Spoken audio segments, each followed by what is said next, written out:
It's Friday, which means we have another great episode of Writing with Authors. You may notice today's guest from starring in and producing the Amazon Prime documentary, What About Me? My name is Vincent A. Lancy, and this is Writing with Authors. He is on this show today because of another effort in writing his best-selling book, What About Me? Walking the Tightrope as a Black Man in America. This book shares firsthand knowledge of navigating America as a Black man, his own experiences with police violence, and becoming a Fortune 50 corporate executive. D. John knows that no matter how high Black men climb or how much money Black men make, they are always walking to the tightrope of pain and fear, but Black men fail to realize that there is a power in that struggle. You can tell we have a very valuable episode ahead with a very passionate individual who uses his voice across many platforms to raise awareness for great causes in need. Allow me to now bring on D. John Jackson. D. John, it's great to see you again. Hey, it's my pleasure. Thanks for having me, Vincent. Before we dive into book talk, let's introduce yourself a little more to our audience, as they may not have seen your episodes across my other platforms. Sure enough, I'm a Fortune 50 vice president, background in engineering, strategic planning, global business and those kind of things, and really wanted to give back. And as you have a great career, and I continue in a great career with a great company, I wanted to do more to help individuals and actually bring light to some things that are happening societally. And as you talked about my documentary with some great friends, executive producers, Taru Brooks and Daryl Pitts, we wanted to talk about Black men and their experiences to show people that Black men aren't monolithic. They have experiences, they have feelings, they have different things. They are great fathers, great husbands, brothers, sisters, artists, dentists, all these types of things, but then to share that common thread where there are issues that they do face in society as Black men. And then I decided to, go forward and do some other things. You're doing a whole lot. I commend you on your work ethic. It's certainly contagious. And I think as we go through this episode, our listeners will enjoy your endeavors just as much as I do. Let's now move into that latest book, what we were just talking about. Yeah, I decided to go ahead and write What About Me? Walking the Tightrope as a Black Man in America. Really wanted to get more into my personal experiences. I was very fortunate. My parents were great.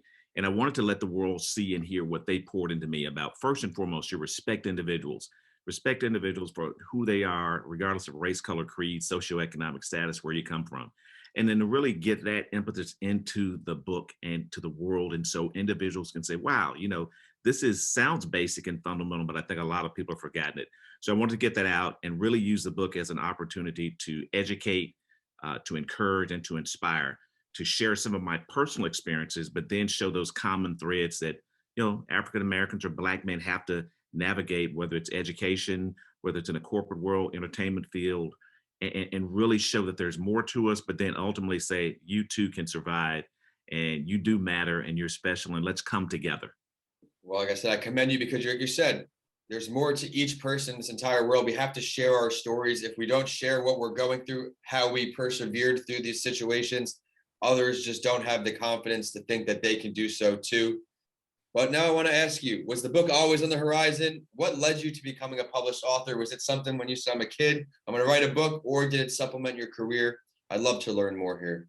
Yeah, really. The book has always been in me. Yeah, I've been keeping crib notes and little bitty sheets of paper since I was 10 years old. I love it. I do. I travel, I go to college and I kept these little notebooks. And then finally, my father passed away.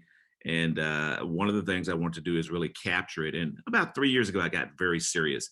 And that's what led me to want to be a published author, because I did want to give back. And as an author, I think it's important to get your voice out there and to use your voice. And because I had been incredibly blessed from a professional standpoint, but also very close and having my finger on the pulse of the community and seeing things that's going on, to whom much is given, much is required. And it's always been in me to give back. And I thought this was a way to use my voice. You're doing a great job of that. Everything we can do, we can always give back to someone. Even your simple message, your story can take someone so far on the darkest of days. Do we have another book coming out? Are we doing one book? What's in the future for you book-wise? Well, I think when I wrote the first book, there was a lot. My publisher said, wow, this is a lot of information. So I plan to do another book, but I really want this one to reach as many people. And I wrote it in a sense that it's not only for Black men and boys, it's for women, it's for people of color, it's for anybody, LGBTQ, straight men, white men. How do we come together, and how do you get the most out of your life? We all have tightropes. We all have experiences. I wanted to show you how I navigated them. I want to show you the unique aspects from my vantage point as a Black man.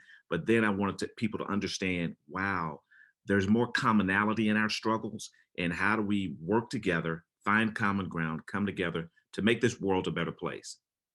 I want to add something on top of that. I am not a Black man, but I think this is a book that I'm adding to my queue because it is good to be well informed about things that you aren't informed about. In every subject, you should always want to learn more to relate to people and truly understand what someone is going through before making comments, before trying to insert your opinion. It's best to really to know about the subject. So I commend you for your work and trying to get it into as many hands as possible. With my mental health book, I'm the same way. I don't want to put the next book out yet because I haven't had a chance to really positively impact as many people as I would like with the COVID restrictions too. Still, Right. I think you can probably agree with that. Yeah, I agree totally. And I think, as COVID subsides and things get back to some sense of normalcy, I want more people to be able to access the material, understand it, see it, and learn from it, because the book is chock full of not only my experiences, but the way I weave the stories and the storytelling. It gets into leadership. It talks about how you can navigate to be your best self. It talks about things that you can use day to day. So it's really got a plethora of things that can be used by all individuals, as well as having that theme of here's the tightrope, here's what I experienced, but I expand it so that there's something for everyone. Well said. And you probably will affect more lives by making it available for everyone. You want to go after the masses, but I need your advice now here, Dijon. Give me 2 pieces of advice for our fellow community of writers. You have a great book out. What can you help them with? 2 pieces. The self-doubt obviously always creeps in. Do not succumb to the self-doubt.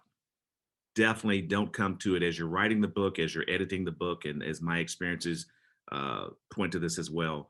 You start to question yourself. Wow, is anybody going to read this? Is it important? So I said, do not let self-doubt encumber you and snuff out your creative juices. That's number 1. Number 2 is get yourself on a routine and a schedule. I think that was the greatest thing to help me. Once I knew what had to be done, that routine and that schedule, be very persistent, be very intentional. We have to hold ourselves accountable. Having a schedule allows us to do just that. And like everything else, when we hit our goals, when we have these little milestones achieved, we feel good. We want to carry that momentum on and on. And certainly with writing, that's something you need. You have to get the ball rolling. I've shared this story before, but my first book, Left for Dead, I probably had 6 pages for 6 months. I was just stuck. I was getting piece by piece on the paper. And then I started expanding thoughts rather than just saying, I'm talking to Dijon today. Oh no, I'm hosting a YouTube interview with Dijon. He's wearing a black shirt. We're talking about his book. He's wearing headphones. Describe the picture for the audience. That's what held me up as well, but the goals and the scheduling helped a lot. Now, please tell everybody, how do we find you? How do we check out your book? How do we get in touch with you? Absolutely. The book is available on Amazon.com. You can get it there. It's also actually out on Barnes and Noble, but Amazon.com, probably the easiest way to get it. The documentary is on the Amazon Prime Video. It's out there. What About Me? And hopefully everybody will go out and check it. And you can catch me on LinkedIn at Dijon Jackson. On Facebook, it's at Dijon Jackson. On Instagram, it's d.john_Jackson. And on Twitter, it's at Dijon Jackson. If you have any other interest, if you want to look specifically at some things about the book, how to contact me, you can go to www.djohnjackson and look at the book and hear some things and see some articles and different things of that sort. And then www.5j-entertainment.com actually has a clip of the documentary out there and tells you some other things. So I'd love to hear from you, and please go out and tell me what you think about the book. Be sure to check out some of his content. He's got a lot to offer. And as you can tell, he's a very friendly guy. He'd love to connect with you. And who knows the next collaboration that can come about. I'd like to thank you, the viewers, for tuning in to another season of episodes. Dijon, thank you for joining me on this series as well. Much appreciated. And for everyone else out there, we'll catch you next week on Writing with Authors. Thank you.